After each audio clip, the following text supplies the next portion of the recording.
All right. We about to get ready. We about to start the show, man. I get everything ready. Cold Summer Podcast on its way.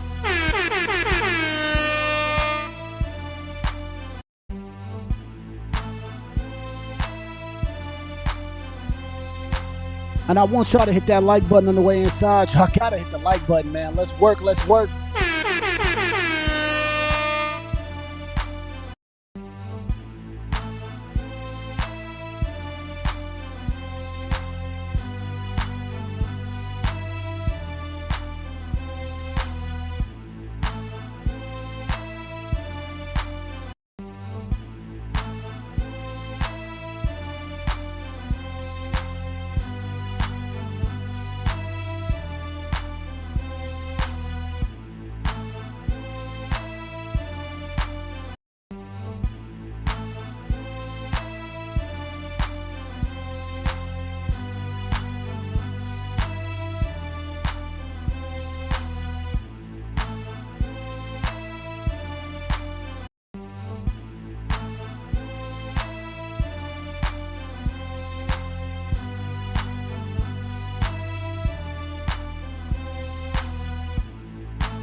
Hey, I hope y'all ready, baby.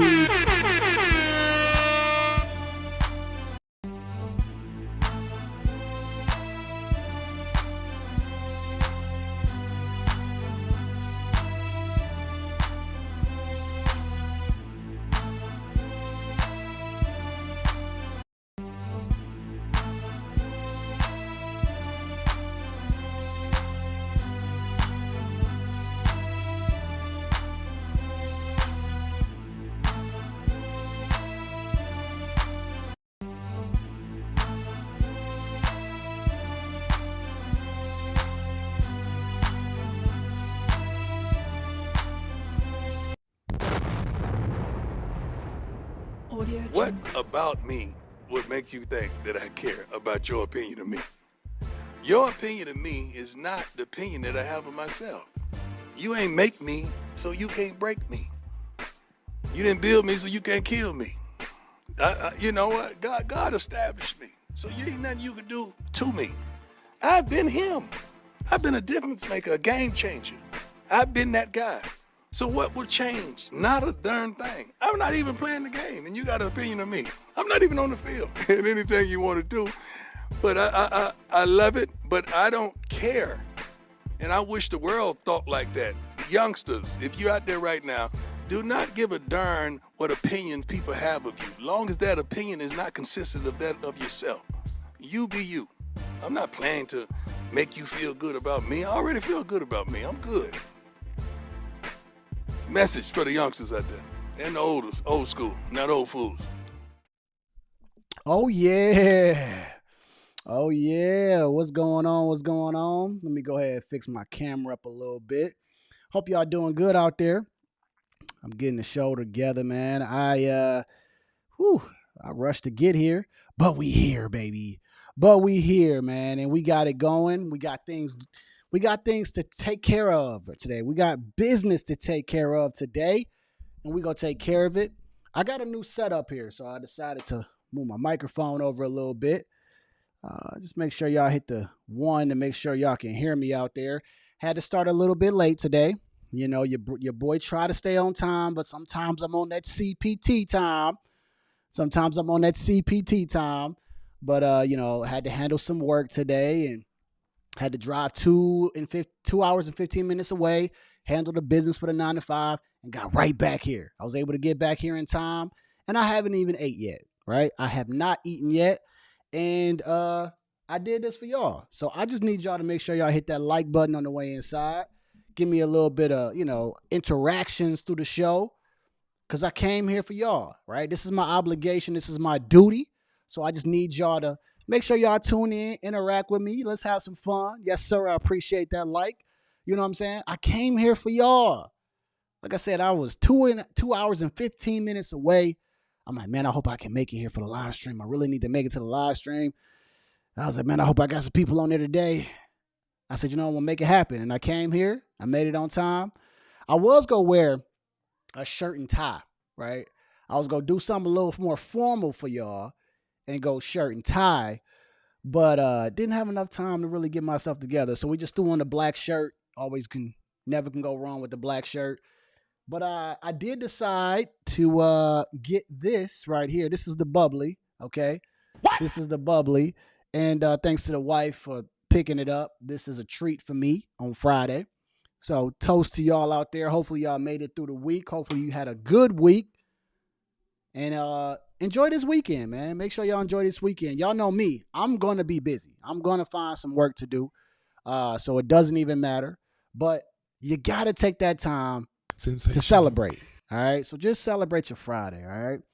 Now let me get through. Let me make sure I got some stuff set up here. Let me get some stuff set up here. Where is this? Okay. And I need to tighten up my shot real quick. Let me tighten her up just a little bit. Yeah, man. But hopefully y'all had a good week. Hopefully y'all had a good week, man. And now we're going to get into the show, right? Let me get into my intro so I can get warmed up. What's going on, everybody out there in YouTube world, YouTube land? I am Real Estate Jay, and it's going to be a cold summer. Yeah, let's get into it, baby. So, I'm going to try to hit y'all off with something real quick in the show, right? Try to give y'all something to kind of, take with you. We're going to do a lot of little stories. We're going to have some fun throughout the show. But I want to give y'all something, tangible that y'all could take with you. So I'm going to hit you with that. We got Keke Palmer. Keke Palmer just hit the news again. For this one. This time it's for her boyfriend. What's his name? Daruis Jackson. Got some issues going on there. Domestic violence. She got a restraining order on him, and now she's trying to file for sensational full custody. So Keke Palmer out there. Let me see if I can get this up here real quick, because we got the UAW too, man. We got to put them back in the news, man. What's happening, my man B Max? Shout out to you out here. Let me get rid of this. Let me fix this up. Let me get rid of that. Okay, we got some Jeezy. Right, Jeezy had an interview with Nia Long, and this is actually a good interview. I don't know if any of y'all had a chance to check out the Nia Long and Jeezy interview, but really good interview overall.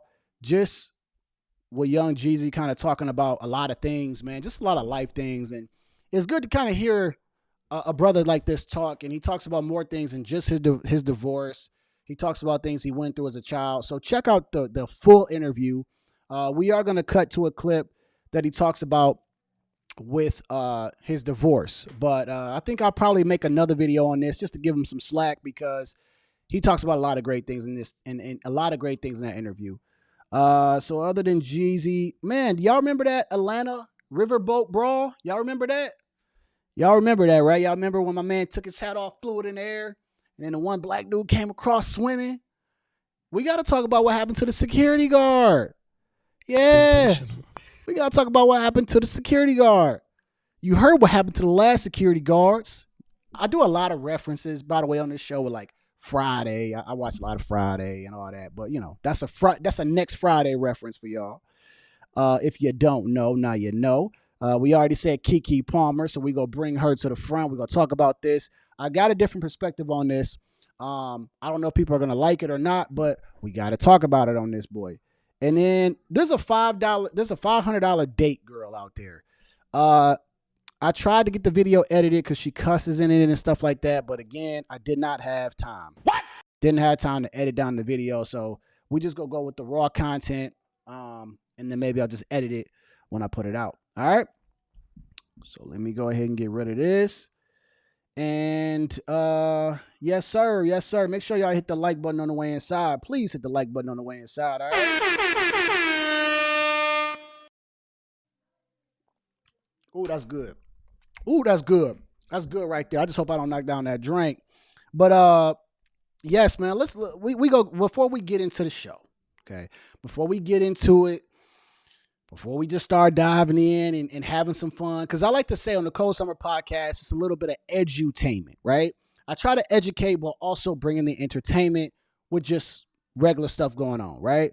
But yeah, we got some water right here. We got some nice sparkling water with them bubbles. Them bubbles is going. I don't know if you can see it through there, but them bubbles is rolling. Actually, let me see. I gotta do. Yeah. We got 1080p on there. Yeah, we got the bubbles going. But anyways, I like to do a little bit of edutainment through here, right? A little edutainment. And what I mean by that is I like to give y'all a little bit of something along the way as we have fun with these topics, right? Because, I'm not a gossiper. I don't like to gossip. I like to throw a little bit of realness in there. So let's throw the realness in there, right? And so one of the things I want to start y'all off with is see things through, all right? In fact, let me go ahead and create a quick little thing here, because this is what I want y'all to do, man. I want y'all to start see things through, right? Do do do do do do do do do do do. Let's see how fast I can work. Bam, that boy be working. So see things through, man. And this is just life advice. This is business advice. This is relationship advice. This is all of that, man. Because sometimes we quit too early, right? And I'm definitely talking about on a business sense, right? I have some deals going on right now where you just got to see the thing through, right? Things happen, man. Things be going up and down, but sometimes the next day is a little bit better. Sometimes you got to go through that season, and then next thing you know, things get a little bit better when you see it through. So my message to y'all before we get into all this mess, is to see things through. It's okay when it feels overwhelming at first, right? When you feel like, oh my God, man, I can't get through this, man. This is crazy. When it's your first time going through it, it's always going to feel like it's the end of the world. But see it through. See it through, be strong. And this is one thing you got to do. Think it through, right? So even though it's hard, even though it's frustrating, try to figure out what's the next step? What do I need to do to get to the end? All right? So I'm just going to leave y'all with that. See things through, and you'll be fine. All right? So, man, let's get into this Cold Summer Podcast. It's gonna be baby. a cold summer. Let's get into the show because I got something to say. Yeah, I'm warmed up now, baby.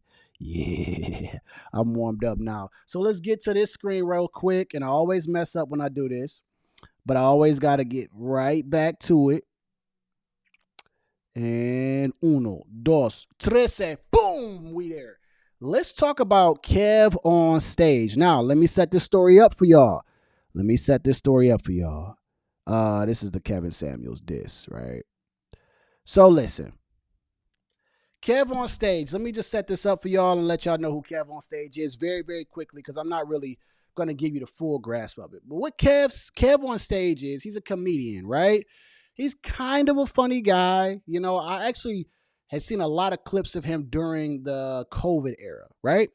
And so, he has a podcast, right? Which is what we see here. And on this podcast, it's just comedy. But he had made a reference, him and his co-host, during the time when Kevin Samuels had passed away. Now, he made the type of gesture that was made. It was kind of poking fun at Kevin Samuels as far as like how he passed away, and everything, right? And I'm going to play the clip so y'all can actually see what happened. The reason why Kev on stage is now a part of the classroom today, yes, I say edutainment. The reason why he's a part of the classroom today is because he's having money issues as far as content creation. And so what he's saying is that, hey, man, I need y'all that subscribe to my Patreon. I need you guys to up your subscription, give out more money so that I can pay my subscribers. I can pay my people that I work with, right? So he's pleading people to give more money to his platform, which I know I'm new to content creation, right? I know I'm new to this, but this is your business, right? You provide the service and people then subscribe to your service. And if they want to give more, they will give more, but begging for more is not good, right? And so he was begging for, hey, I need y'all to do this and I'll do all that. And he had made fun of Kevin Samuels kind of about this. So let's get into this, man. Because now let me get into it. Let's get into it. 1, 2, 3. Oh, hold on. Let me get on this screen. I'm still getting it, y'all. Come on, man. There we go. There we go. All right, here we go. So this is what they're saying about Kevin Samuels. Twitter.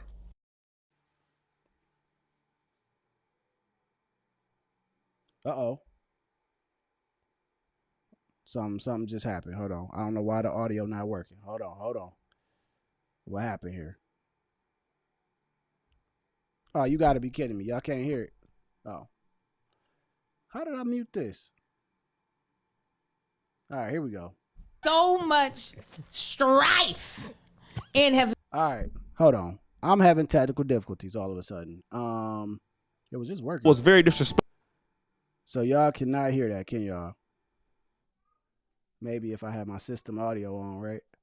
Respectful him and his female come on. Are you serious right now? host.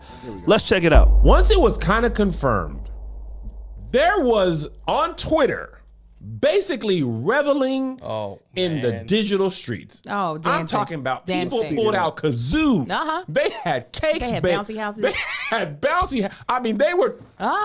This man has caused so much strife and has inflated men's heads to like they are. What was those things they used to float through the sky real big, but they blow up? Blimps. Yes. Shout out to O'Shea Dude Jackson, by the way. This is his video. Now, this is what they're doing. They're talking about Kevin Samuels now. It's good, Angel. I was like, what? You might be the first person I ever else. thought who couldn't come up with the word blimp. What's the one that blew up? The Goodyear blimp? No. The Heisenberg or Heisenberg? Yeah, I think so. Heisenberg is Breaking Bad. I was gonna say that Hindenburg. word. Hindenburg is what I was Hindenburg. saying. Truly believing that it is okay, and I mean, men were doing this stuff before him, but he really popularized it. Making women who are of a certain age or of a certain look feel as though they are worthless. So it's kind of hard to be saddened that he gone. Yeah. That their leader is no longer here. What are you going to do? What is high value man? Value man. What are you going to do? That sounds, first of all, it sounds like a generic drink. High value man? High Let me value. get that high value man. That's most extraordinary. That's Dos Equis. High value man sounds like I couldn't afford the Pepsi, but I got the high value pop. That's the Shasta. Wow. Yes. The shot stuff, man. You Now, speaking of high Walmart? value man, here's rumor. Come on, give it to me. All right, here we No, go. actually not rumor. All the things said that he passed away in an apartment he was subleasing or subletting. Of course. Which I will just say, I thought that because he was always high value man, he was the high value man. I thought he would have, maybe he had multiple homes and he just happened to be up in the apartment. But I know the prices of the homes here in Los Angeles. I know the prices of the homes there in Atlanta. If you was a high value man living in Atlanta, you probably should have been in a home. All right. From the way you were speaking about how. We're going to stop it right there because there's two things I want to talk about. Number one, yes, B-Mac. Wow. Right? Here, number one, if the high value man, if in your eyes, Kev on stage, means that he must own his own house, then that means Elon Musk is not a high value man himself. Elon Musk does not own his own home, right? There are actually a lot of wealthy people who decide to rent their own home. So number one, that is not a part of the qualification to be a high value man, right? So let's just get over that point. That's a little weak point. But the Kev, let's talk about it. So the lady had said that he basically was destroying the family and all these type of things. And see, one thing that people don't understand about Kevin Samuels, right? And he had a very big female audience. He was just putting the mirror up to women, right? And sometimes it may have been a little bit sarcastic or harsh, but he was just letting them know that the value that you see in yourself, right, is not perception. And so what I've learned and what I see, even on my channel, right, I don't talk negative about women. I just say how I feel. And because it's not catering to the woman audience, they say, oh, he's woman bashing. Oh, he's doing this, he's doing that. Kevin Samuels was just being honest with women. And you know what's also funny? He was being honest with men as well. And I would say he was more harder on the men than he was with the women. I would say he was harder on the men than he was with the women, but a lot of the women were calling in. He even said that at one point there were a lot of men that because he was like an image consultant, I believe, or some type of consultant, but it had to do with the image part, right? Because he always talked about grooming and dressing. And then he started talking about women. But see, women are very sensitive. And if you're not saying the things that make the woman feel good inside, even though you do not mean it, they call you a woman basher. They call you, oh, he's insensitive and I don't like his content. Kevin Samuels was honest with women. And women did not like his honesty. As they got on the camera and they called into the show to try to prove to him why they were so great, he would put the mirror to their face and say, basically, you are not perfect, right? You're not perfect. That's all. So when a woman would call in and she was a little overweight and she was shorter, and he would say, well, according to the data, and this is what I loved about Kevin Samuels, was he was able to pull up that data like that. And he would just say to a woman, according to the data, you're overweight, but you're telling me that you're a 10. Everyone cannot be a 10, and then you don't have 10 qualities. And then he would talk to women about their situations, right? Shout out to my man, Cody White. Shout out to my man, Eris, my man, I appreciate you. But all he was telling and all he was saying was, listen, what you think you are, you're not. Okay? But see, this is funny because women can tell men all day long. Women can tell, appreciate you, Eris. So women can tell men all day long, like, oh man, you ugly, oh, you this and that. And men are accepting of who we are, right? For example, right? I don't have no hair. I want to grow hair. I'm not about to go out and put hair in my head. I just accept who I am, right? I'm going to just have this beard. Most men can either have their hair, their body, a beard, and that's it. That's all we can really change. And we accepting of that, right? Our face is our face, and that's it. Women can't accept a lot of things about themselves. That's why you go and find a woman with duck lips. You know what I'm saying? They walk around with the duck lips. I see them all the time in my gym. And I'm like, what do y'all be doing? Y'all look goofy. But they walk around with the duck lips. They go and get the BBLs and look horrible. Like they can't accept themselves for who they are. But men have to accept themselves. And then we have the harsh reality of you got to figure out a way to change it. Now, Kevin Samuels was almost the same way. Hey, you're calling in saying you're a 10. How are you a 10 and you're overweight? You got multiple kids and all this and that. And women didn't like that. And he was very honest. He was a man. He was a man. So you got someone like Kev on stage where they're up there talking about him in a negative light after he passed away. This is after he passed away, right? And I think that's the problem with this world is that we don't like the honesty from people anymore, right? And that's just his honest opinion. That's not everyone's honest opinion. Why does everyone have to like you? You know? Shawan says, you're not going to go with hair plugs. Right. He would talk about women with bonnets, right? I literally created a video about bonnets. I made it. It's on my page. I put it private because I'm like, I don't know if I want to release this video yet. I don't know if I want to release this video yet. But he would talk about just certain women and their qualities, right? And again, the reason why Kevin Samuels to me was great was because they looked at his opinion and they valued his opinion in some sort. And there were many women calling in to talk to Kevin Samuels. So, you know, I don't know, man. I don't know what it is. Hair plugs. Yeah, man. He just was honest, man. And rest in peace to Kevin Samuels. You know what's funny is that my dad even started to like his content. And my dad is not a easy guy to like something. And unfortunately, he liked Kevin Samuels' content when he passed away. And even he was like, well, he was just being honest.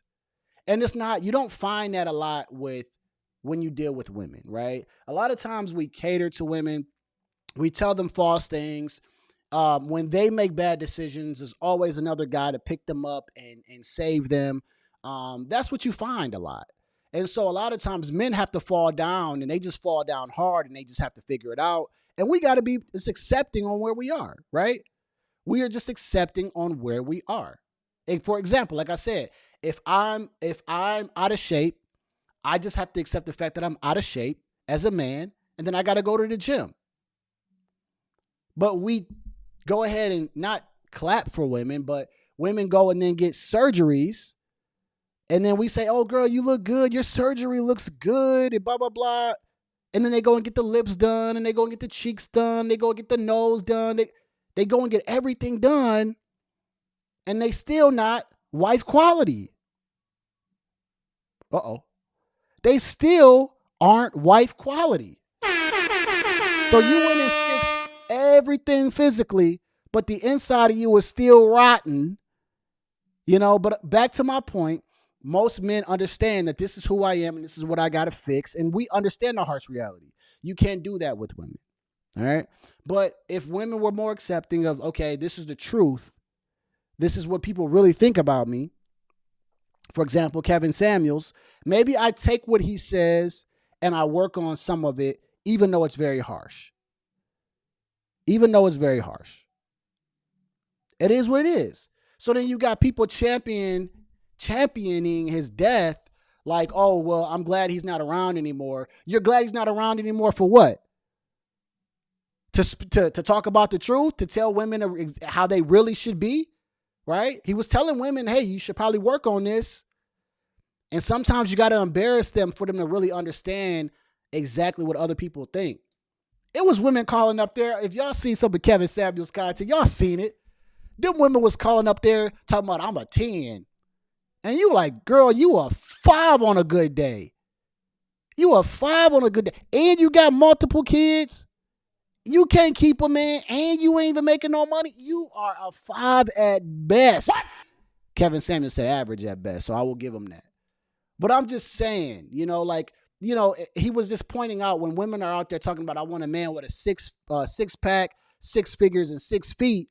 He would say, okay, then let's talk about you real quick.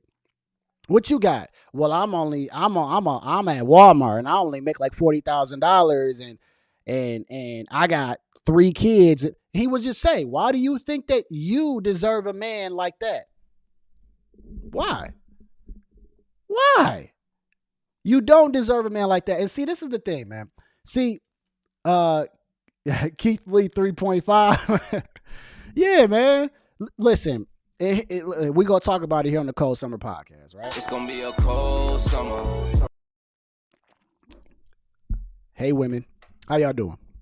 Hope y'all doing good today. Y'all don't deserve, everybody doesn't deserve the man who's making 6 figures and $1 million. Y'all do understand that there's regular men out here that work regular jobs that will fit you just fine. He will be a great husband to you. He'll be a great father to you.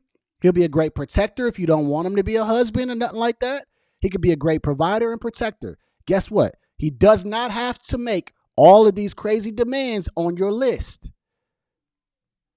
And so the fact that you think that you deserve this, whether you want to use the word high value or you want to say high status man, you do understand that a high status man has many options, right?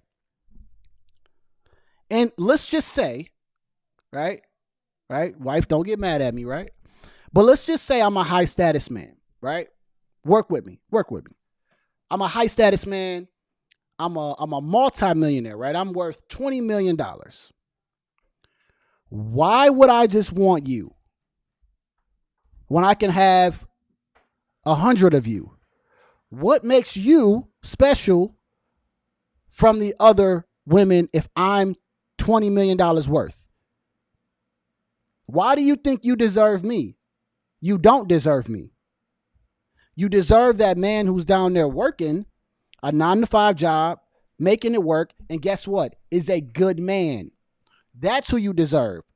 You want me, in this scenario of me being $20 million, you want me because I got a bunch of money and you can benefit from it. Not that you want me to actually, because if I'm worth $20 million, I ain't at home. I'm always working. I'm figuring things out. I ain't got time for you. You want a man that has time for you. You want a man that's around the house. You want a man that can also provide, protect, but you can spend time with. Ladies, be real with yourselves, man. Talking about, I want the man like this. Man, he don't want you. What can you do for him? You don't even cook. Right? You're not even submissive You combative as all get out. You masculine. He feel like he fighting one of his boys or somebody in the boxing ring. You not even quality to this man that you really, really want, that you writing down like it's a Christmas list. You don't even want him. You do not qualify for that man. I'm just saying, man. Let me get off this, man, because I'm just saying, stop dissing Kevin Samuels when that man was being honest with women and just showing them who they were. And that's the problem. When you don't want to show some women, not all women, some women that this is who you are, this is what you need to fix, then what we talking about here, man? We always want to talk about the man and this and that. Men are more willing to fix themselves than women. Women are looking for somebody to validate their bad behavior, how they look, even though they need to be in the gym, right? Working on their inside, working on how to be a better wife. Come on, man. How's it that the man always got to do all the work, figure it out, but you ain't got nothing to do? Man, get up out of here. Let's see what my man B-Max say. He said, let a man say he deserves a high-value woman, then he's weak. He's not a man. He's a simp. Yeah. That's why the term is high-value man, right? Because contrary by popular belief, right? That's why women want to attack the man so much, because being a man, there comes with a big status. That's why high-value man is its own thing. A high-value woman, I mean, come on, man. If we were saying, hey, man, I need a high-value woman, they would say like that. Yeah, you're weak. Why do you want a high-value woman? She would only want a man that's like this, 1, 2, and 3. They would clearly say that. But that's why women want someone like a man who's better than them. Because the moment that they find a man that they're better than on a financial tip, let's just speak financial, right? If she's better than him on a financial tip, that's when sometimes the disrespect comes in. Because then she feels that, hey, I make more money than you. You need to listen to me. I make the money around here. And that's why a woman always wants a man to make more money and do all these things so that she can look up to him, because now she has to listen to him and understand him and understands that, okay, he makes the rules around here. He's the one out here grinding and doing everything else. I'm here to help. And we already had this conversation on the Cold Summer podcast. Women, it's okay to be a helpmeet. Let me drink this. It's okay to be a helpmeet. What? It's okay to be submissive. What? It's okay to be obedient. What? It's okay to help your man be the best version of himself, because guess what happens? You get to benefit from that, and he wants you to benefit from that. I mean, let's be real. I mean, the men that's in here, I mean, if you become the best version of yourself, and let's say you go from making $100,000 to $1 million, what's one of the first things you thought about? You probably thought about, okay, how I can upgrade my girl with me along the way as well. How she's going to be able to have these nice things as well. Women, if your man is showing you that he's willing to work and he's already spoiling you and doing the best he can with what he got, help him be a better version of himself so that you can benefit, ladies. I'm okay with my wife benefiting from the hard work that I have. That's why I work so hard for. I want her to brag about me and be like, yeah, my man got me this and that. Yes, our kids are like this and that. Help your man be the best version of himself, ladies. Watch how you benefit. Find out ways to help him. Don't just sit around the house all day and be like, oh, well, I ain't got to do nothing. Because it makes no sense if I'm the quarterback and my wide receiver is running the other way when I'm trying to pass the ball down the field.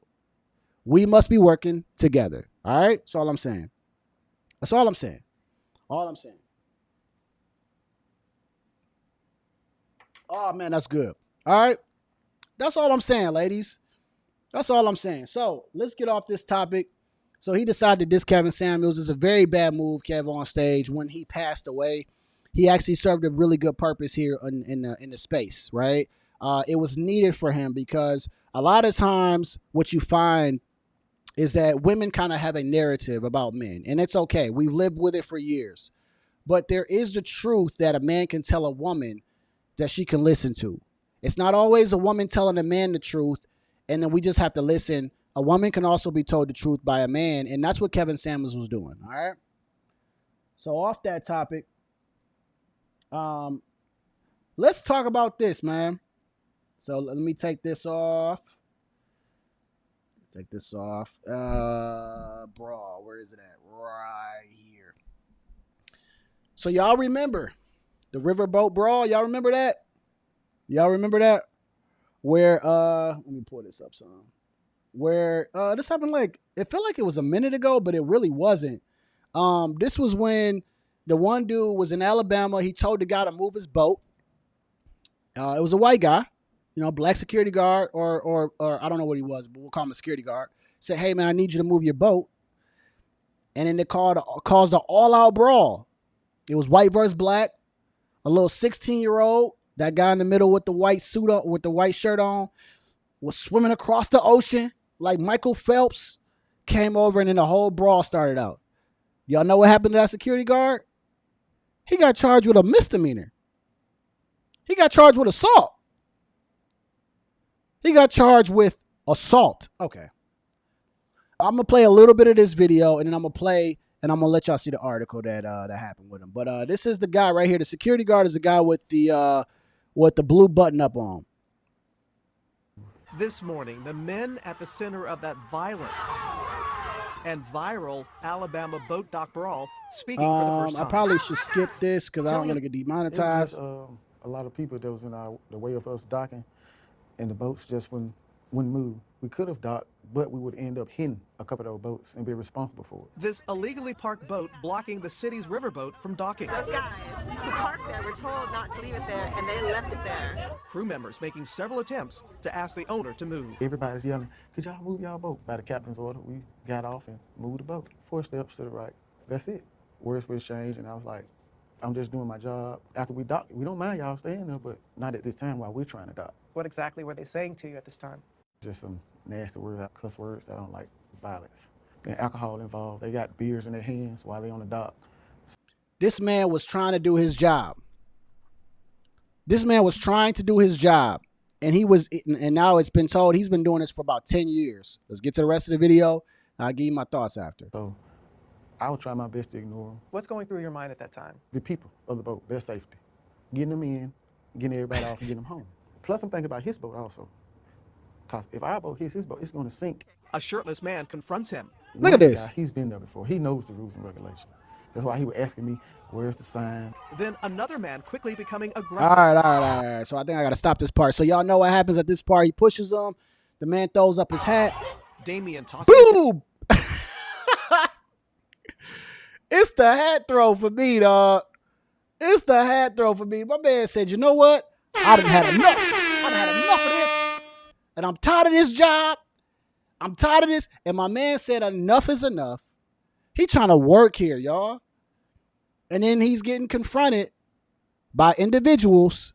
And then now I'll say white individuals. Because he told them, hey, I need y'all to move y'all boat. And then a fight breaks out. So let me see if I can skim past this because I got to make sure I don't have no violence on my channel. Defended myself at the same time. So when he touched me, I was like, it's on. In just seconds. Ah, damn. All right. So anyways, all that happens. Is this the guy that hit him with the chair? Rah. Me walking up to the guys and asking them, well, why did you all jump on him like that? And he referring to me, well, who do you think you are? You know. All right. So y'all got it, right? Y'all got it. So that's the security guard, right? So let me get into this article right here. We got to get into it. Let me get closer so y'all can see. Man accuses riverboat co-captain of assault during Alabama riverboat brawl. What happened here is, all of a sudden, this is November 9th, so this just happened. Black riverboat co-captain at the center of the Alabama riverboat brawl that drew national attention has been accused of misdemeanor assault in the melee by one of the white boaters charged in the fight. So you mean to tell me that this man tried to stop this particular fight and gets charged with assault. No, hold on. We gotta go here. We are going here right now on the Cold Summer Podcast live. So you mean to tell me that this black man goes and does his job and he tells these white folks, hey man, I need y'all to move y'all boat. I'm a security guard, or whatever you want to call me. I need y'all to move y'all boat. And these white men jump on this man. They jumped him. There were like three white men that jumped this guy who told him, hey, I need y'all to move y'all boat, man. He was being respectful. As you can see the man talking, he's got some respect for himself. He ain't out here just being reckless. And they jumped on him, and then you go charge him. He shouldn't be charged with nothing. He should be charged with absolutely nothing. The man did his job, and he got attacked by three white guys because he told them to move their boat. And you know they was drinking liquor, and they got hype. And he was in there by himself. And then the other black folks then came and helped him. We'll talk about that in a second. But just speaking on the security guard himself, there was no need to charge him with assault when he got jumped. He had to defend himself. Now, I understand that he can go and get a lawyer and he probably can fight off these charges and all that, but he shouldn't even have to go through that. He doesn't even need to go through that. He was the victim. We clearly see he was the victim of the guy who got beat up by two to three white guys after he told him, hey, move your boat. The guy charged at him. And then he said, take off my hat, calling car for all the black folks. I need y'all help. And then they came in, swooping in. And let me tell y'all something. Them white folks was not ready for that black melee that they was about to get. Sensation. They were not ready. I'm telling y'all right now, they weren't ready for when that man said, you know what? Hat in the air. They had the black boy swimming across. They had black people coming off the big boat. They had chairs flying. It was women fighting on women. It was ridiculous. And the black people prevailed. I mean, you know us black folks got to tell y'all who won the fight. No matter what fight we in, no matter how bad it is, black people will tell you who won the fight, right? Listen, as much as y'all want to say and look at me, I've been in some fights in my life. Definitely when I was younger. I done got jumped before out there in Highland Park. Yes, I did. I done won some fights out there in Highland Park. Yes, I did. After every fight, you had to find out who won that fight. And we knew the black folks won that fight at the Alabama Riverboat Brawl. They definitely won that fight. Now, listen, I made a video on it before. It was a little bit disgusting to watch that, right? It was a little bit disgusting to watch black folks get out of hand. You know, I was like, man, you know what I'm saying? We done made the news for something ridiculous again. But you know what, man? When I look at it now, and now I'm like, y'all gonna charge him with assault? He didn't even do nothing, right? Like for Menace to Society, I ain't even do nothing. What'd he say? He say, what you say? He said, I hate your black skin. I hate Wesley Snipes. Or in Forrest Whitaker's neck. Forrest Whitaker, you know what I'm saying? Whatever. But anyways, why charge him with anything? I don't understand that part of it. My man should not have been charged for nothing, bro. He should have been able to walk away. Y'all see what he had to go through at that riverboat brawl and say, all right, man, listen, you tell us what happened, which we see what happened. We don't charge you. Walk home. Now this man got to go and get a lawyer to fight off a misdemeanor charge. Don't charge him with that. Don't inconvenience him with that. Imagine the trauma that he had to go through. Oh, wait a minute. Now listen. We got to go here today. Now, you know, most of the time I'm pretty fair. I call it straight down the middle. But what if a white person went up there and said, hey, man, I have trauma from that riverboat brawl. I have absolute trauma. We would be catering to them like no other. This man has had a traumatizing event happen to him. He didn't expect to go through a fight. He don't know what was going to happen to him. He even says in that interview, he said, I'm still sore. So if a white person would have said it was traumatizing, we would have moved all type of chairs to make this happen and charge all them men with crimes. This black security guard does his job and he get charged. This is ridiculous, man. I thought this was interesting, right? I watched, yes, I'm going to shout him out. I watched the Anton Daniels channel earlier and I seen this come on. I was like, what? I was like, my man got charged and he was the security guard? Y'all heard what happened to the last security guards, right? And I said, come on, man, this is crazy. So I really hope that, and I'm on the same tip, man. Listen, all them black folks that was out there swimming across, even though the boy was 16, and all y'all out there that was helping this man, y'all better help him get a good legal counsel and a good lawyer, because I don't just want to see y'all just talking about the brawl and how y'all hit somebody with a chair and all that stuff. I need y'all to be like, yo, let's help this man get through it. Come on, black people. He needs Jeffrey Feiger. What y'all know about Jeffrey Feiger? Y'all know about Jeffrey Feiger? Y'all know that anytime it's a racial issue, and it's in Michigan, right? Jeffrey Feiger, who looked like Ric Flair, when he in the middle of it, it's some work being done. Yes, he needs Jeffrey Feiger. Feiger at law, boy. Feiger at law. Out there in Southfield, Michigan, right? That's my little birthplace. But like I said, black folks, if y'all out there, y'all was championing this, right? Y'all was like, yeah, I love to see the black people get together, beat up the white guy, right? Y'all better be helping this man get some counsel, some legal counsel, some legal help. Because he about to get charged with a misdemeanor. Yeah, it might not be a big deal, but he shouldn't be charged with nothing. Y'all better be dishing out some money somewhere so this man can have a good lawyer. Let's not just post about it and be like, yeah, Alabama brawl. Now, he ain't legal. Because you know how black folks do. Are we not going to talk about it? You know how black folks do. Yeah, man, let's get into it, man. Let's cause a ruckus. Oh, it's some consequences behind that. Hey, man, we about to go ahead and get up out of here, bro. Let's go. Hey, man, let's go out the front door, bro. Don't say nothing. Yeah, we'll leave people high and dry in a second. Are you kidding me? We will leave people high and dry in a second, boy. So let's make sure we help him out. Now, listen, I wasn't for the riverboat brawl. All right? Just look at me acting like a black person. Look, I was never in it, man. So I ain't giving no money. But anybody that was out there supporting the riverboat brawl, y'all need to be figuring out a way to get this man some money, man.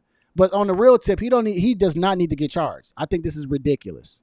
I think this is absolutely ridiculous. Don't charge him with a misdemeanor. He don't need nothing on his record. I don't know what else he got on his record, but if he got something else on there, man, that could really hurt him or something. So let's not do that. All right. So that's the riverboat brawl. Right. Justice for, what's my man name in here? I don't even think they have I shouldn't say justice. It's just a misdemeanor, but whatever, man. Shout out to my man out there that was the security guard, right? Not this guy, boy. He look like he go whoop somebody behind, boy. That boy look big. But shout out to my man right here, man.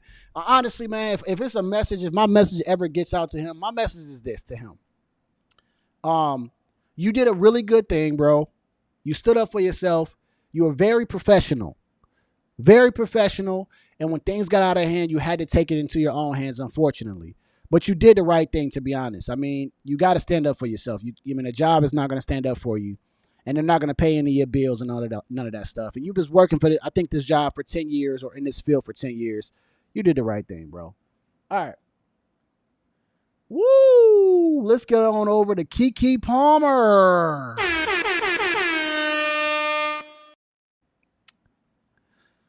Y'all don't mind if I just I'm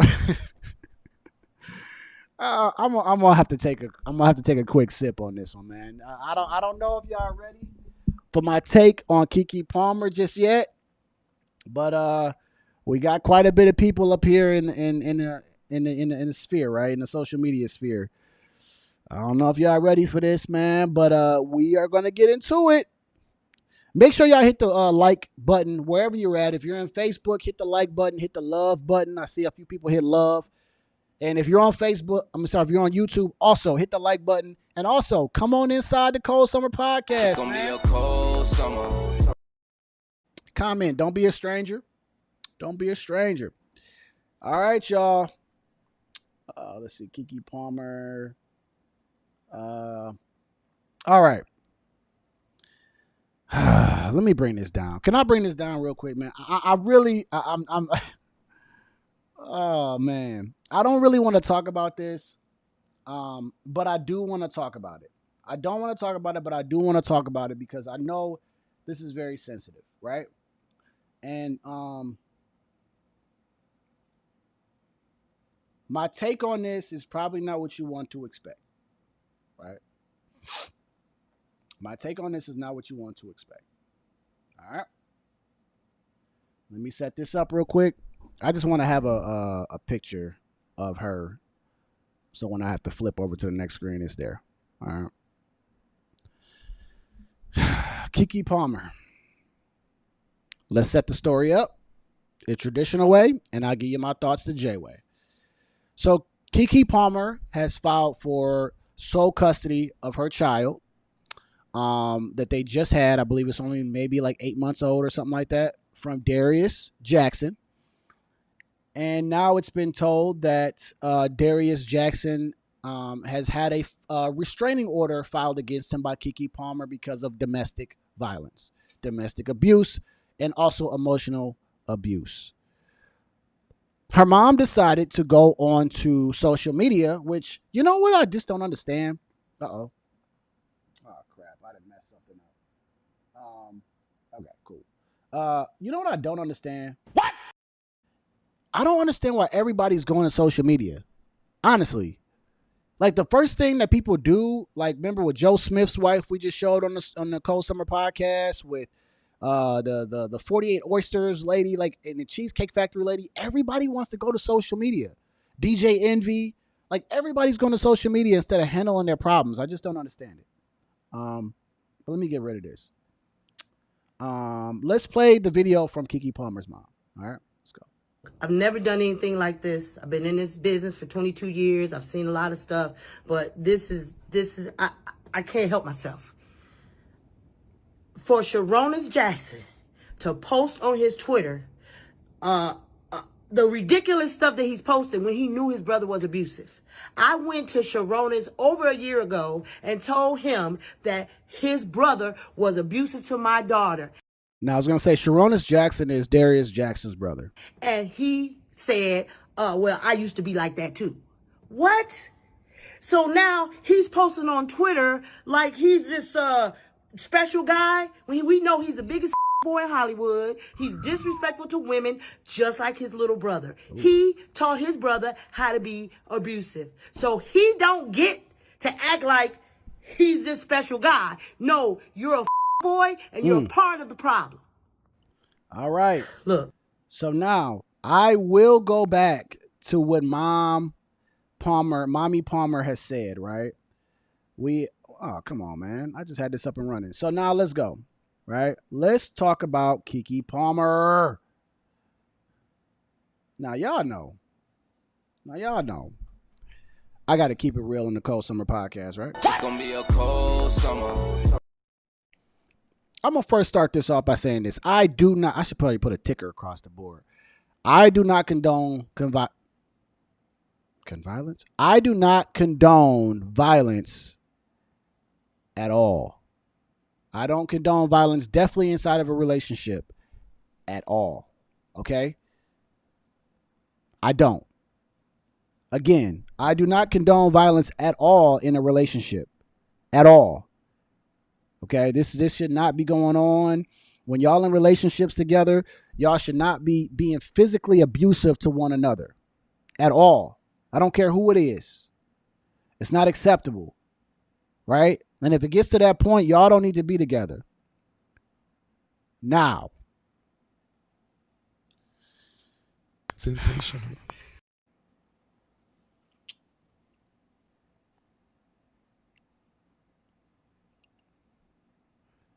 Here's my issue. Here's my issue with the entire thing. Now, Keke Palmer has been coming out last couple months, right? We know about the Usher incident. That's the first time we heard about Daruis Jackson coming out saying he didn't want his girl friend to wear that type of outfit and all those type of things, right? The issue I have here is that Keke Palmer, you've been dealing with this. You've been in this relationship. You've been getting physically abused.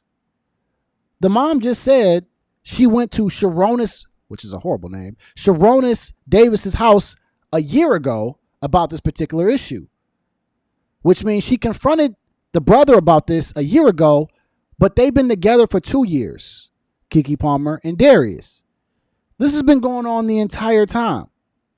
Now, the reason why I'm saying my perspective is a little bit different, how many of us know of abusive relationships right now in your own life of people that you know? How many of you have told them, y'all need to get up out of this relationship? It's not healthy for you. And what do? They continue to go back to that man who continues to beat them. And what happens over time is we say, well, I've already told you not to be in this relationship. It is unhealthy. It is not right. And Keke Palmer, although she wants to be brave now and come out and say this guy is abusive, and she's released photos of this on Twitter, now you want the sympathy from everyone else. When the first time that man put his hands on you, you should have left. Right? Let me read what my man Twan said. My man Twan has said, they think the media is going to fix their problems and at the same time try to get clout. Yes, and I don't understand why people go to social media for this. The court of public opinion doesn't matter. It doesn't help you at all. But where I want to get with Keke Palmer, it may be more of a reference point that I'm using this particular video for, because I've seen in situations where women will go back to that man after being physically abused multiple times, and all of a sudden she gets the courage to say, I'm done. And then you want to air him out. But the problem that I have here is that you were already with him and you were supporting him during the abuse. I understand that there's a lot of factors to this and what they grew up with, but you were with him and you were supporting that. And now you want to bash him all of a sudden, or bash, I'm talking about women in general who go through domestic violence issues. You want to bash him all of a sudden, but people were already not for this relationship from the beginning. And we're just happy that you finally have caught up. But guess what? We already knew that. Like Chris Brown and Rihanna. Very great point. Thank you, Twan. Like Chris Brown and Rihanna. They were dating for a long time, and all of a sudden it got really, really bad. The VMA Awards, wherever they went to. But she was getting beat up for a long time. It was wrong from the beginning. It was wrong from the beginning. So you should have left. The moment that man put his hands on you for the first time, you should have been out the door.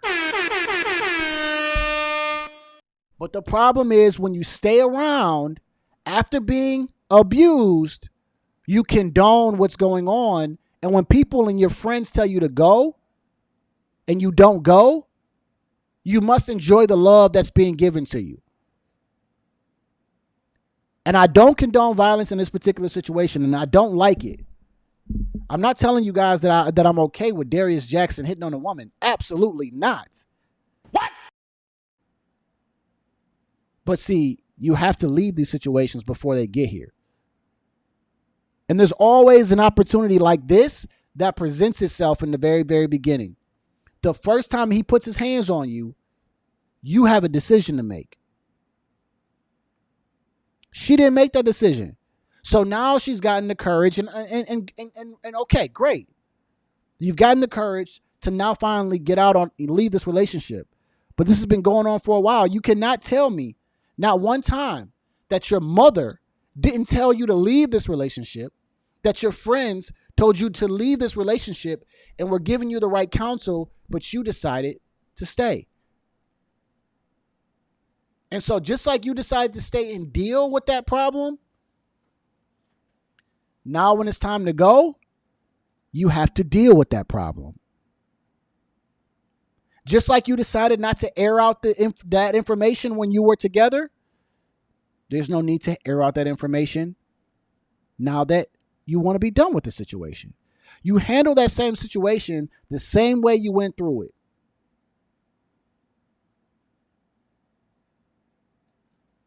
So that's how I feel about it. And the reason why I feel that way about it is because personally, I know of situations like this where a man is hit up on a woman and the woman will protect that man in that relationship. Don't say nothing to him. No, I don't want you to go and hurt him.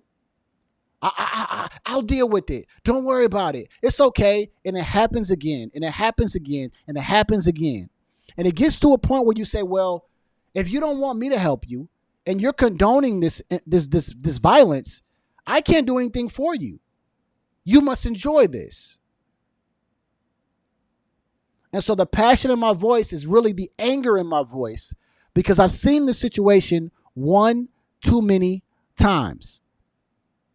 And women, if a man has gotten to the point to put his hands on you, you have to leave. I don't care if you got to sleep through the night on that first particular incident so that the emotion can roll down, but you got to leave. You got to leave. You do not stay around because of that. Because what happens is it only gets worse and worse and worse. All right.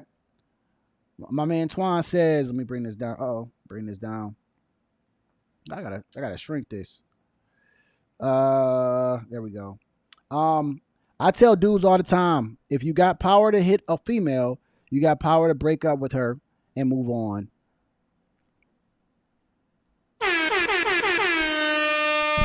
Yeah, y'all shouldn't be together. Y'all should not be together. Right? There is listen, ladies, and I don't care. You probably hear me and it won't even faze you until you're done with it. There is never a reason for a man to place his hands on you. There's damn near not a reason for a man to be hitting on another man unless he gets disrespected or whatever else. But there's never a reason for a man to put his hands on you as a woman. And the moment that happens, you have a decision to make. You got a decision to make. And you need to get off. And you need to leave. Because if you don't leave, this is how these situations end when people end up getting expired. I'll just say expired for YouTube purposes. Because you think it's okay and you have to know your worth. Okay? And this is why I said I don't think people would have they don't like my take on this, but I'm talking about this from more of a personal perspective and reference point, because these issues happen all the time. Just because it's on the news doesn't mean that it's far-fetched from it happening in real life. These happen in our backyard. And all of a sudden the woman wants to air them out. Air them out. I want y'all to know everything about. No. You should have left the first time it happened. And when you didn't, and you was okay with it, you're then okay with how it ends. And like I say, you need to handle that situation the same way that you dealt with it while you were condoning that violence. Okay? That's Keke Palmer. That's Keke Palmer, y'all. So I honestly, I hope that it gets dealt with cordially, because there's a child involved. But she's asking for sole custody, which I don't know if that's an emotional decision or if that's the right decision, because then you're basically saying, I want to take the child entirely and I don't want the father involved. And see, now this is the other part of the conversation that we got to have. Now, even though he might be bad to you and he might be a bad boyfriend, because that's all y'all are, he may not be a bad father. So you can't cut off the child because you don't want to deal with him as a father, right? And again, I'm not condoning the violence between them two. I'm not. But what I'm saying is, just because he's horrible for you Keke Palmer. Don't cut off your child and shortcut your child because your child may need their dad. I'm just saying. So get the court involved so they can provide the structure so y'all can see the child. But asking for sole custody, and that's also his child too. Let's not get this misconstrued here. Y'all decided to lay down and have a child together. It wasn't just you. So don't let the child suffer like they do in these situations because you decided to have a bad relationship with this man. That child still needs their father. That child still needs their father. Okay. So Twan says, I seen it at a gas station. White dude hitting his girlfriend. He wouldn't hit me though. Yeah, I mean, most of the time, dudes like that are cowards, right? Not all the time, but most of them are cowards. But on the inside, they're very, very weak men. Very, very weak men. Right? Anytime you raise a hand to a woman, I mean, come on now, bro. Like, you're really gonna raise your hand to a woman and try to beat her up? That's just crazy. But my second part of this conversation is the child. Don't let the child suffer because of the relationship that you decided to have. So Keke Palmer, you decided to have the relationship with Daruis Jackson. And y'all decided to do all these things, and it was a very toxic situation, it sounds like. But y'all decided to have a child together. So guess what? That child has a father. There's a lot of kids out here that don't grow up without a father. And just because you and him don't get along, y'all get the court involved so y'all can have structure, but that child deserves to have their father. You decided to be with that guy. So now you have to now deal with that guy that y'all have kids. You can't just run away. You can't just run away and say, I want sole custody of this guy on my child because I don't want to deal with him no more because he's been abusive. He's been abusive the whole time. Y'all been dating for 2 years. He's been probably beating on you for 2 years. And you've been dealing with it. Don't let that child suffer. All right? All right. All right, man. Let me switch the gears a little bit. Let's talk about Jeezy. Young Jeezy. Trying to take it easy.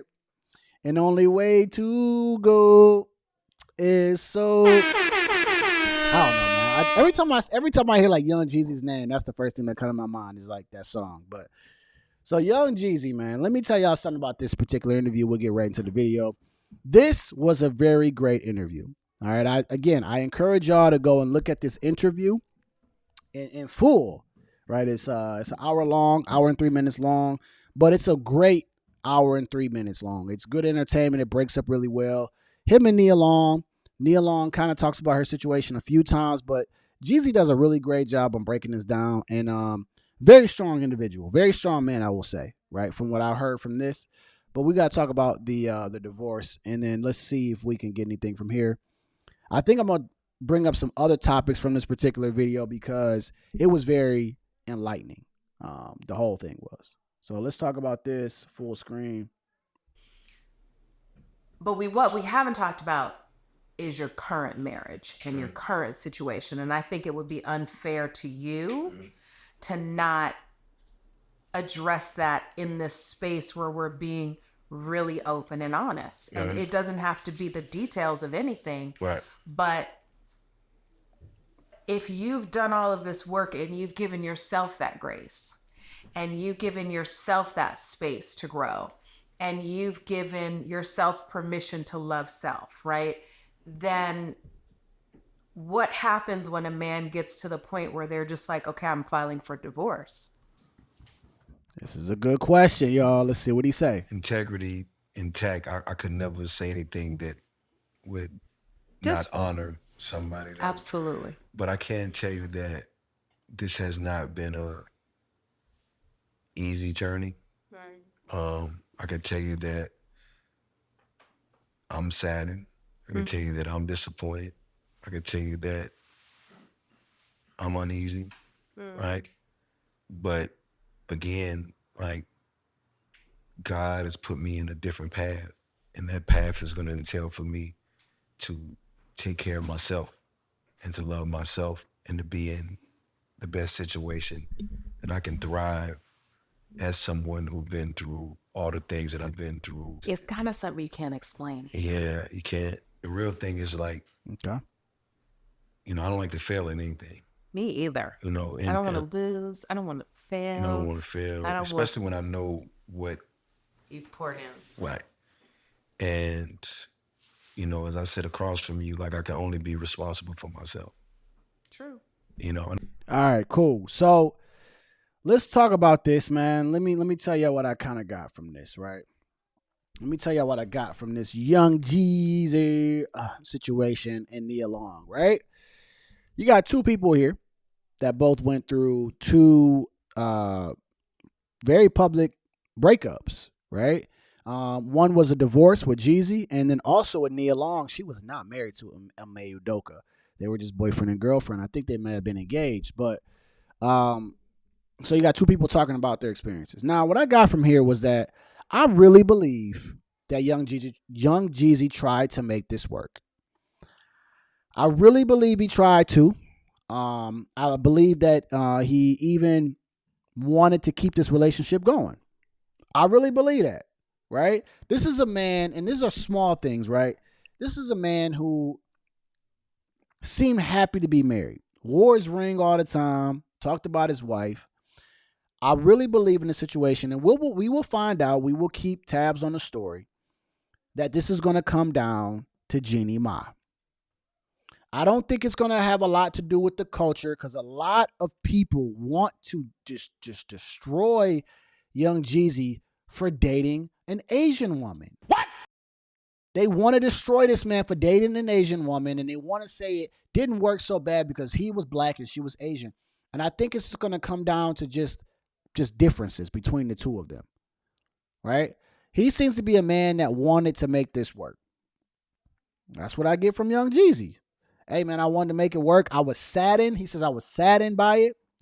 I think he tried everything he wanted to try, and he was like, you know what, this just ain't going to work, right? He's older, too, so he's probably like, man, I ain't got time to be messing around with you. And so I think that when the story unfolds, I think you will find a lot more issues with Jeannie Ma, and that she was stuck in her ways, and she was demanding, and that she wanted things a certain way, and Jeezy was not willing to do that. Okay? Now, there was already a video out there talking about her temper and all those things, but what I got from that particular video was that she was like, hey, this is how I want to run my relationship, right? I wasn't so stuck on the fact that she says I have a dragon attitude and I have a bad attitude. I was more stuck on the fact that she said this is how things should go for me. And I think Young Jeezy might have missed it when they were dating. A lot of us men miss a lot of the red flags. It just happens.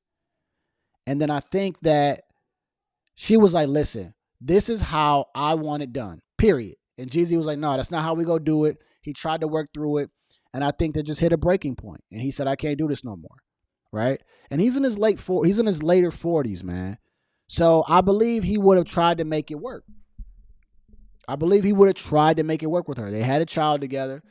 But I think that, she was just probably, just so stuck on what she wanted to do. And there could have been a lot of things going on there. But when I think and I look at the situation now, I want to applaud you. Right? Now, I still stand on what I said about Jeezy about last month. I said Jeezy made the wrong decision and chose the wrong woman from the beginning. All right? But I really believe after watching this interview, and I'm not going to be swayed emotionally because of anything, but I believe that he really, really tried. I believe he really tried, and I think his patience was just short. And he was like, look, man, I ain't dealing with this. And I think Jeannie Ma was the issue. I really do. I think Jeannie Ma was the issue. Now I ain't got all the full stories. I ain't know if somebody cheated or not, but I think that Jeannie Ma was the issue. And I think that's what it'll boil down to. All right. So that's what I got to say about Jeezy. We'll get to this last part, and then we go get this thing up out of here. Oh, yeah, I already played that one. All right. So that's Jeezy. Let's talk about this $500 date, man, because I got to get into it, man. I'm just not understanding what's going on out here. I'm not understanding what's going on out here, women. Y'all got to bring me up to speed and tell me what's going on, man. All right, let me play this last video and then we'll get out of here. Due to the fact that men make my ass itch, I have decided that I am single, celibate, and no longer willing to date anyone. Wow. However, if you want to insist on taking me on a date, there will be a $500 fee. That $500 fee can be paid through Zelle, Cash App, or Apple Pay. Really? I'll send you my phone number and you can send the motherfucking funds. Then we can discuss an arrangement. However, if you decide that you're going to text me or call me before you send the motherfucking funds, I'm not. you will be blocked. Oh, okay. Block me then. Yeah, that's how we're going to do that. Hell no. All But the right, crazy- all right. So, ladies, if you don't want to hear the truth, I advise you to now click off of the live stream because I'm about to break it down the best way that I can, and this is about to happen, all right? This lady says that she is now tired of dating, and now you got to send her $500 for a date. And now meanwhile, I'm about to be on my Kevin Samuels and break this girl down. You don't even look that good. You got fake hair that's platinum. We got the fake hair that goes right down the middle, so it looks ridiculous. You got claws as far as nails, right? Your nails look stupid when you're going through your hair. Your hair is fake. Your nails is fake. The eyelashes look silly. Your eyebrows look scary, okay? You got on a white shirt, which look like, I wonder if you're even in your car. Man, what's wrong with y'all women? What's wrong with y'all, bro? Why do y'all really, really believe that y'all can come out here and set these demands for men to do for y'all? Like, why do y'all think that? She out here talking about a $500 minimum date? Why do you think you even deserve $500? What are you worth? You know what the question we need to start asking women, and I'm not single, but if I was single, right, and I'm talking to my single men, start asking that girl, what is your net worth? What? What's your net worth? What are you worth? If she can't answer net worth, do not talk finances with her. Don't take her on a date at some place expensive. Because if she doesn't know what her net worth is, why are you sitting down talking to her? Right? I already made a video before. If you boyfriend and girlfriend, stop talking about finances until y'all get married. All right? But if she can't tell you what she is worth, net worth. No, ask her real questions, right? Yeah. She said, sounds like you need to wipe better. What? She can't wipe with them fingernails. She can't wipe nothing. So you know her things. All right. Listen, if women can't tell you their net worth, then guess what? Stop taking them on expensive dates. Until they can tell you what their net worth is, which they're not going to know, then tell them be quiet and stop trying to tell me how much I need to take you on a date. What is wrong with y'all women in these dates? What is wrong with y'all women in these dates? Why can y'all not get past a date nowadays? This is like the 7th social media video that I've seen of women talking about dates and where they don't want to go. Y'all women can't even pass the first date. I mean, we went backwards. I used to think at least y'all was getting past the first and second date. Y'all women can't even get past the first date no more. We are going backwards. Y'all keep talking about a $500 minimum fee. You up here talking about a $500 minimum fee that somebody need to do to take you out?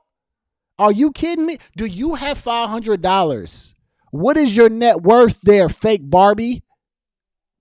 Do you even know what your net worth? You don't know what your net worth is? Stop talking to me about money. Stop trying to tell me how much money I need to take you out. Are you crazy? I mean, be real with women now, right? I mean, that's what I was saying earlier with the Kevin Samuels thing. Be real with these women. Go sit up here and tell me how much I need to take you out. No, I will go out here and spend $70. And if you don't enjoy the $70, you are not the woman I need to be with because my woman don't need to be spending that much money. If my woman doesn't enjoy a $70 event, there's no way I'm gonna take you to a $270 event. What is wrong with these women, bro? And then y'all poor quality. Y'all poor quality women. Y'all can't even offer me, not me, but y'all can't even offer men like wife quality things. Y'all low quality and y'all want a high value and high quality man. How does this work in any other aspect of life where you got something high but you're giving something low? No, you have to be there. You got to be matching that value that you want to get. Y'all women are crazy. Is it me? Is it just me? Or am I just like in a whole nother world? But like you're telling me I need $500 to take you out on a date. Really? And I'm just supposed to spin. See, what this girl is looking for is she's looking for a sucker simp, right? She's looking for a sucker simp because she knows if she throws the bait out enough, she'll find someone. And you know what the sad part about it is? Women will find a simp somewhere. That's the truth. That's the truth. A woman will find a simp somewhere. So even though most of the guys won't fall for it, it's just the one that she needs. And she knows that that man ain't good for her, but she'll take it and she'll do it and she'll run him dry and then she'll go on to the next one. I don't understand it, man. I don't understand it. Y'all talking about $500 minimum dates, bro? Bro, I don't even spend $500 in a day for myself. Why in the world does a man need to spend $500 for you? I mean, I get that maybe in Miami and California the price is different, but I'm sure you can go on a date for less than $500, man. Again, men, listen to me. Look me in my eyes. Men. Here, we'll come here. Men, look me in my eyes. If she can't tell you her net worth, stop having her tell you how much you should spend on a date. If she can't tell you her net worth, stop talking money to her. Stop it. Stop it. Okay? Until she can come and tell you how much she's worth, then you can tell her, okay, this is how much I make. These are my debts minus my liabilities minus assets. This is how much money I'm worth. How much money are you worth? Stop talking to me about money if you don't even know how much money you're worth. Stop it. We got that? We got that under wraps. That is my new rule. That is my new rule, man. I don't care if you've been dating her for a long time. Ask her, what is your net worth? You don't know your net worth when you want to talk about money? Stop telling me about money then. Right? And if you don't know your net worth, you better go find it. Right? Quick tip. It's your debt versus. It's your debt minus liabilities. And then that's how much you're worth. If she can't add to your net worth, oh, buddy, she got to hit the dough, buddy. If she can't add to your net worth, she got to hit the door, bro. It's no point. You can do that by yourself, man. Yeah, if you're married, if y'all about to get married, she has to add to your net worth or help you add some net worth. Okay. All right. We'll say that conversation for another day. All right. So with that being said, that is the end of my show. It's the end of my show, man. The end of my show. Oh, my man B-Mac, my bad. I missed it. He said DJ Emmy go reach out to her. He probably is. Go take her on a ride in one of his little cars or something and be like, yeah, $500. Yeah, I got you, baby. You know what I'm saying? We go definitely have that conversation, I think, on the next one, man. You like that is really a like, honestly, man, like I shared a video on my page, right? And please go watch it, right? And share it with people because it's dating advice that I have for men. And it's to stop sharing how much you make as far as your salary with your girlfriend. Like when y'all boyfriend and girlfriend, I don't care if y'all been boyfriend and girlfriend for years, like don't talk about how much money you make until y'all get to that point of being married. Because the reason why I say that is because, number one, you'll find out what type of girl that you have, right? You'll find out if all she cares about is like the money, right? Let me get this right. You'll find out if all she cares about is the money. And then you'll also find out if she doesn't ask you how much money you worth and she's just enjoying the ride, then that's a real woman for you, right? That means she don't really care. She sees what you're doing for her, and she's not nagging you about how much money you make per month, right? And I just don't understand it. Men should stop talking about and leading with their wallet when they first meet these women. Just stop. Right? Stop reaching, stop telling this woman that you make $80,000 a year, because what you do is she then starts calculating and say, "Ooh, okay, I'm entitled to that money." No, when y'all boyfriend and girlfriend, y'all just enjoy the ride. Y'all just find out if y'all are compatible or not. Just stay there. Do we work together well? Right? Do we enjoy each other's company? Do we handle conflict well? Do we all the basic level foundation stuff? Stop talking about finances. Finances is up here. Y'all don't need to be there. Y'all need to just find out all that. I've already said, me and my wife didn't know how much I made until we got married. She says I didn't tell her till we had our first baby, when we were married and had our first baby. I swear I think I told her when we got married. But the reason why, one, I did it on purpose a little bit, but not super intentional. But the second reason was I wanted to see if she really cared. And you know what? She didn't even care. She didn't ask me how much money I made. She obviously seen I was able to take her out on dates. And, even when we moved in together, I was like, okay, look, you going to pay this. I'm going to pay that. And that was even a test. I was going to see if she was going to say, oh, no, you need to take care of me 100%. Listen, I didn't give her the whole enchilada when we first met. No, I didn't give my wife the whole enchilada when we first met. I gave it to her in stages, right? Let me get back to this screen and then move this out the way. I gave my wife bits and pieces of our relationship, right? That was all I gave her. I showed her, hey, this is what I can give you.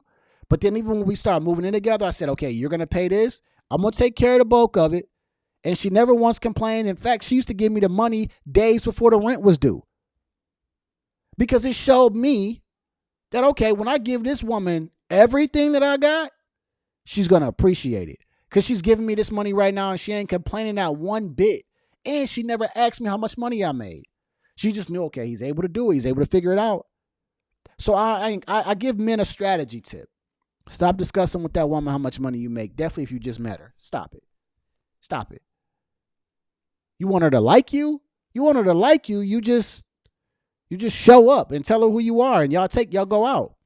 My money isn't important at this stage in a relationship.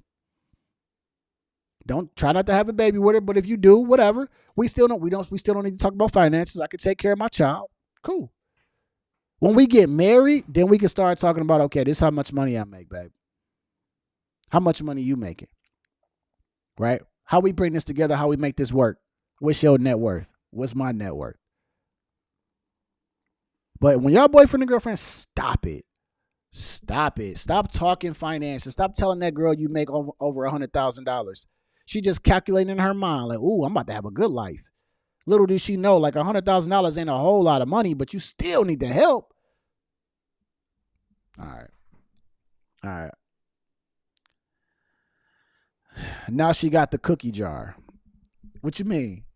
You mean she got the cookie? You mean she got the box? You mean or what? Because the box ain't, the box is priceless.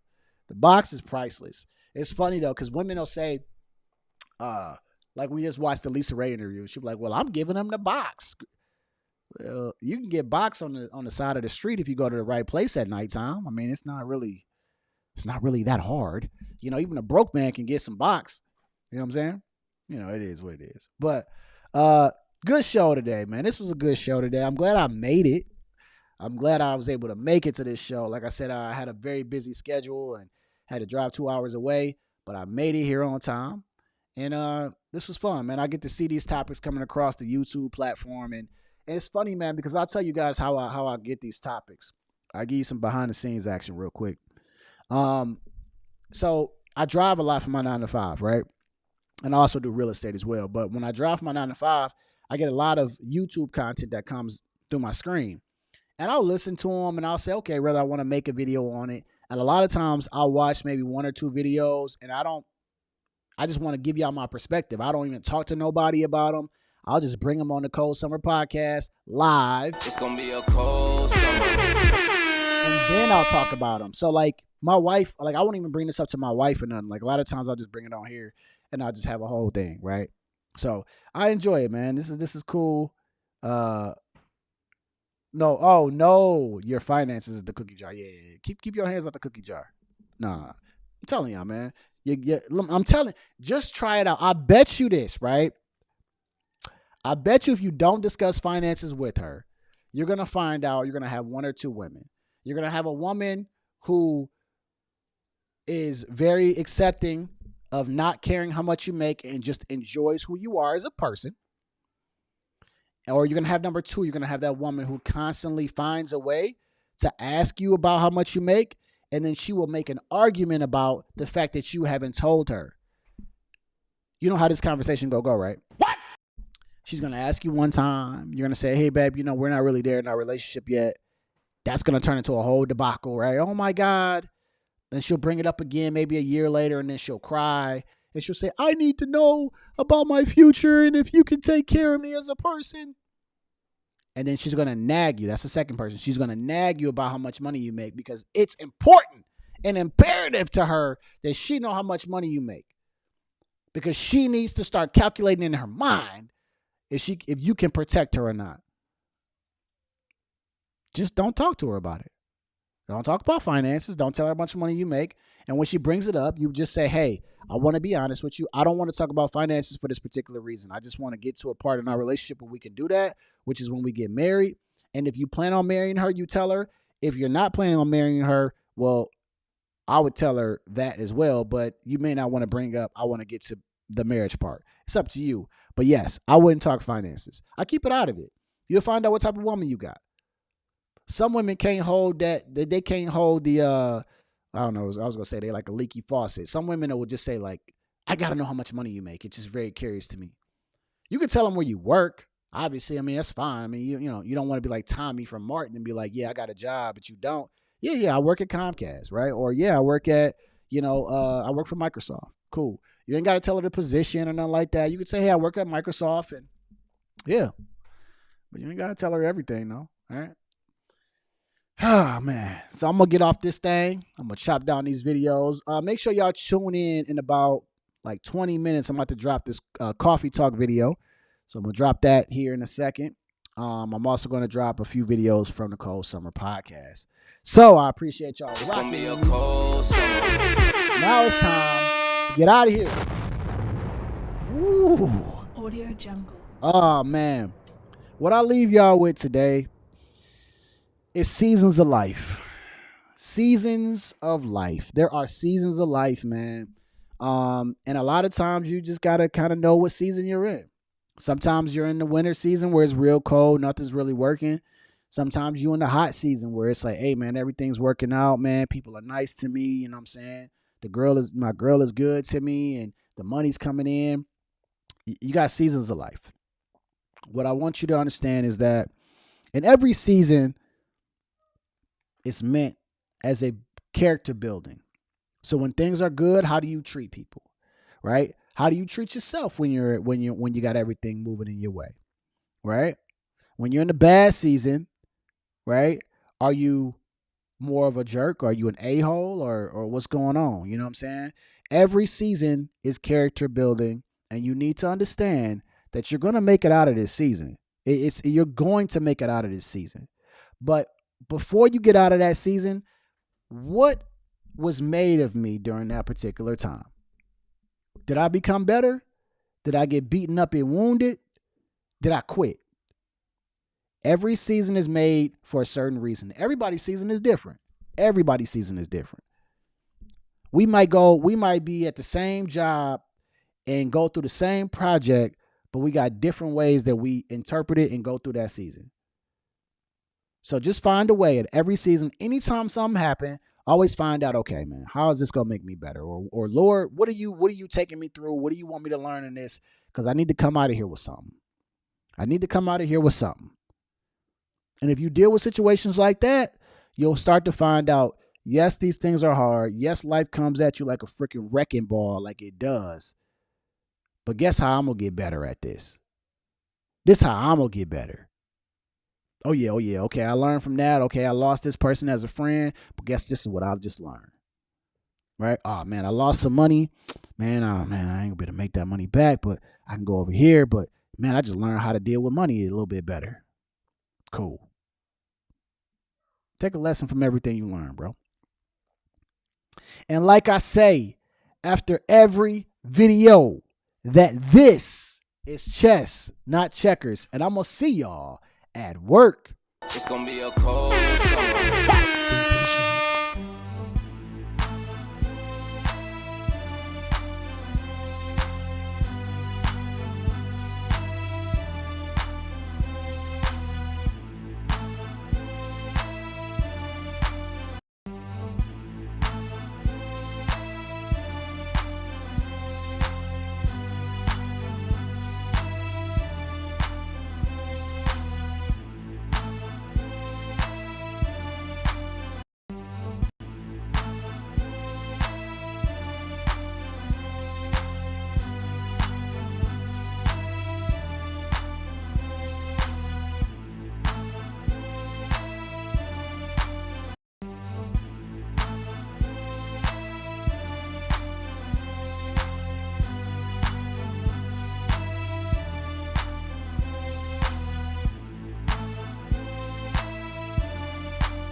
Hey, if you missed the Cold Summer Podcast, y'all got to tune into the replay on my YouTube.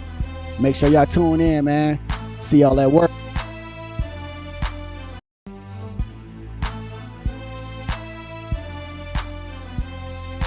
I'm going to see y'all at work.